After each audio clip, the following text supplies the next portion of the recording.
Criminal కేసుల్లో అనుమానాలతో శిక్షలు విధించలేమని Telangana high court మరోసారి తేల్చెప్పింది. దాదాపు 8 ఏళ్ల క్రితం నిజామాబాద్ కోర్టు విధించిన యావజ్జీవ శిక్షను రద్దు చేసింది. అతన్ని వెంటనే జైలు నుంచి విడుదల చేయాలని పోలీసు అధికారులను ఆదేశించింది. ప్రాసిక్యూషన్ వివరాల మేరకు రాజస్థాన్ చెందిన కుటుంబం గత కొన్నేళ్ల క్రితం వచ్చి నిజామాబాద్లో ఉంటుండేది.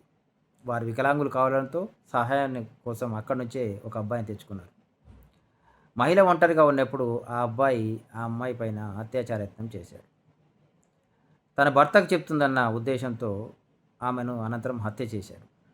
ఈ ఈ అనుమానాలను సాక్ష్యాలను నమ్మిన విచారణలో స్వీకరించిన నిజామాబాద్ కోర్టు అతనికి యావజ్జీవ శిక్ష విధించింది.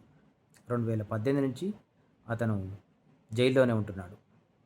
అయితే ఈ తీర్పును హైకోర్టులో సవాల్ చేశాడు. దీనిపై విచారణ చేపట్టిన హైకోర్టు అన్ని అంశాలను క్షుణ్ణంగా పరిశీలించింది. సాక్ష్యాలు ఆధారాలు అనుమానాలకు మాత్రమే తావిస్తున్నప్పుడు నిందితుణ్ణి దోషిగా తేల్చలేమని స్పష్టం చేసింది.